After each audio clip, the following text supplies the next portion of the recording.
விழித்துளியின் வணக்கங்கள். டிஆர்பியில் என்னதான் நடக்குது? இப்போ பார்த்தீங்கன்னா, ஒரு பத்திரிகை செய்தி கூட வந்துச்சு இல்லையா? 70 வினாக்கள் சிக்கலாக இருந்துச்சு. சில மாவட்டங்களில் முறைகேடு நடக்க வாய்ப்பு இருந்திருக்கு. கெஸ்ட் லெக்சர்ஸ் அவர்கள் ஒரு மனு போட்டிருக்கதா சொல்லியிருக்காங்க. இது இந்த மனு என்னவா இருக்க போகுது? ஏற்கனவே ஒரு 5 பாடத்திற்கான பணி நியமனம் செலக்ஷன்லாம் முடிஞ்சு பணி நியமனம் ஆணையும் கொடுத்துட்டாங்க. ஆனா இதுல கவனிக்கக்கூடியது என்னன்னா, அவர்கள் செலக்ட் ஆயிருக்கிறாங்க, இப்போ பணியில் போய் ஜாயின் பண்ணிட்டாங்க. அனைத்து சப்ஜெக்ட்டுக்குமே பணி நியமனம்ங்கிறது எப்போவோ அந்த பணி நியமனம் தான் இவர்களுக்கானதும் அந்த தேதி தான் நிர்ணயிக்கப்படும் அப்படிங்கிறது சொல்லிட்டாங்க.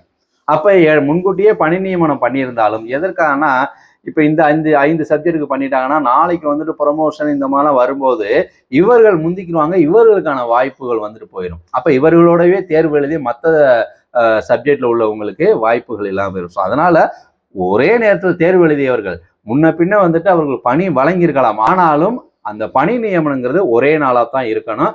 அனைத்து தேர்வர்களுக்கும் பணி நியமனம் எப்போது கொடுக்கப்படுதோ அதுதான் இந்த 5 சப்ஜெக்ட்டுக்கும் அப்படிங்கிறது இதுல புலன் ஆகுது. ரைட். இந்த தேர்வு முடிவுகள் வருமா, இல்ல தள்ளி போகுமா, இல்ல ரத்து செஞ்சிருவாங்களா, இல்ல எப்படியாக நடக்க போகுது? ஏன்னா கெஸ்ட் லெக்சர்ஸ் அவர்கள் ஒரு பக்கம் கோர்ட்டுக்கு போறோம்னு சொல்லிக்கிட்டு இருக்காங்களே, என்ன நடக்க போகுது அப்படிங்கிறது ஒரு கவலைகள் இருக்கதான் செய்யுது. அப்ப இது என்னன்னா, நான் அதுக்கு தான் இந்த 5 சப்ஜெக்டை பத்தி சொன்னேன். அப்ப இந்த 5 சப்ஜெக்ட் பணி நியமனங்கள் உறுதிப்படுத்திட்டாங்க இல்லையா? டேட் மட்டும் தான் இன்னும் கன்ஃபார்ம் பண்ணாம இருக்கிறது. இதை எதுவும் நிறுத்தி வைக்கிறக்கூடிய சூழ்நிலையோ இல்ல இதை ரத்து செய்யக்கூடிய சூழ்நிலையோ வந்தா இந்த 5 சப்ஜெக்ட் தேர்வு செய்யப்பட்டவங்க இருக்காங்களே அவர்கள் என்ன பண்ணிடலாம், கோர்ட்டுக்கு போயிடலாம். அப்ப இங்க என்னன்னா ஒரு சிக்கல் ஏற்படும். ஏன்னா கடந்த காலத்து உதவி பேராசிரியர் தேர்வு அறிவித்து பல முறை ரத்து செய்யப்பட்டிருக்கு. அப்ப இந்த முறை அப்படி செஞ்சிருவாங்களான்னா, தேர்வும் எழுதியாச்சு, வேல்யூவேஷனும் நடந்துகிட்டு இருக்குது. ஸோ இதுல ஒரு குறிப்பிட்ட சப்ஜெக்ட் பணி நியமனமும் உறுதி செய்யப்பட்டுருச்சு. அப்ப இந்த தேர்வு ரத்து செய்வதற்கான வாய்ப்புகள் இல்லை. என்னன்னா இப்ப சில கெஸ்ட் லெக்சர்ஸ் கோர்ட்டுக்கு போறாங்க அப்படின்னா அதனால இது தள்ளி வேணும்னா போகலாம். இப்ப இதுக்காக ஃபைட் பண்ணுவாங்க. கவர்மெண்ட்ல இருந்து என்ன பண்ணுவாங்க, டிஆர்பில இருந்து. ஸோ அவர்களுடைய கருத்தை சொல்லி இதுக்காக ஃபைட் பண்ணி தேர்வு நடத்தி முடித்து அடுத்தடுத்த பணி நடப்பதை சுட்டிக்காட்டி இதை செயல் வடிவம் கொடுப்பதற்கு வாய்ப்பு இருக்கு. அப்ப இந்த மற்ற சப்ஜெக்டுக்கு எப்போது ரிசல்ட்டு? இப்போ எலெக்ஷன் நடந்துகிட்டு இருக்கிறதுனால ஸோ அப்போ எலெக்ஷனை காரணம் காட்டி தான் இப்போ இது தள்ளி போகுதா அப்படிங்கிற போது 23 எலெக்ஷன்.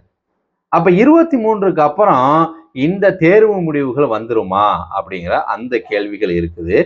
இதுல புதிய அரசு, அது எந்த அரசாக கூட இருக்கலாம், ரைட்டுங்களா? புதிய அரசு வந்ததுக்கு பிறகு அவர்கள் தான் இதோட அடுத்த ப்ராசஸ் நடக்க இருக்குதா, மே 4க்கு பிறகுதான் இந்த ப்ராசஸ் நடக்குமா அப்படிங்கிற இந்த 2 கேள்விகள் இருக்குது.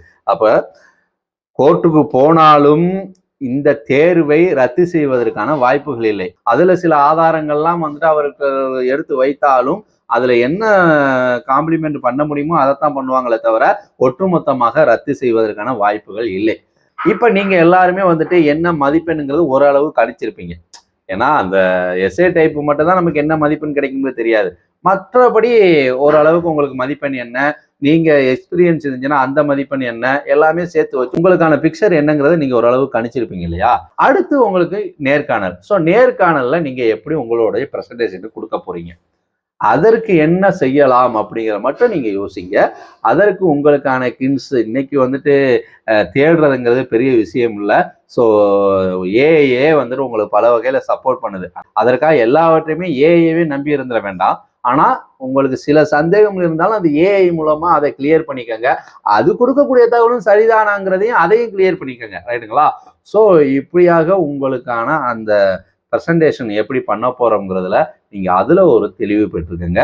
ஸோ வாய்ப்புகள் இருக்குது, ரத்து செய்வதற்கு வாய்ப்புகள் 99% இல்லை அப்படிங்கிறது தான். அந்த 1% அது எந்த பக்கம் வேணாலும் போகலாம். அந்த 1%க்கு பெரிய அளவுக்கு நம்ம வேல்யூ கொடுக்க வேண்டாம் அப்படிங்கிறதான்.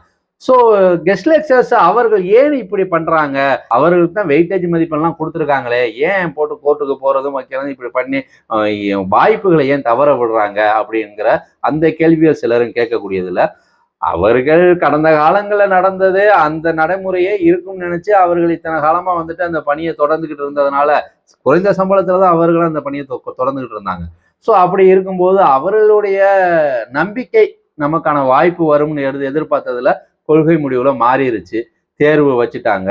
ஸோ இப்ப என்னடா பண்றதுங்கிற போது அவர்கள் உரிமைக்காக அந்த போராட்டம் பண்றாங்க.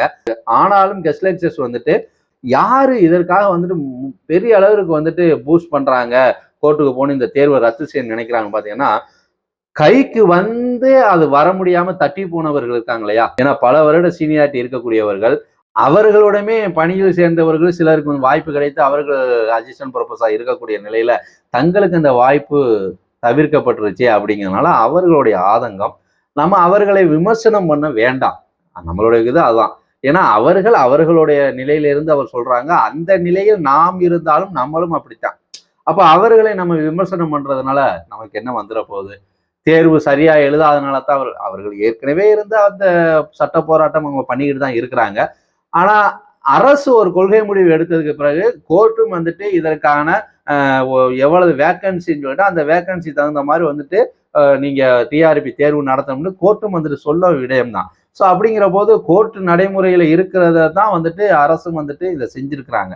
அதனால வந்துட்டு ஒருவரை விமர்சனம் செய்வதனால வந்துட்டு அவர்கள் இடத்துல இருந்து அவர்களோட குடும்ப சூழ்நிலையிலிருந்து நம்மளும் யோசிக்க வேண்டியிருக்கு. இதெல்லாம் சொன்ன உடனே அப்ப நீங்களும் வந்துட்டு அந்த இனம்தானா, கெஸ்ட் லெக்சர்ஸா இருந்து வந்தவங்களா, இப்போ நீங்களும் பாதிப்படியாக நான் எந்த கல்லூரியிலும் வேலை பார்க்கலங்க, நான் ஸ்கூல்ல வேலை பார்த்தேன்.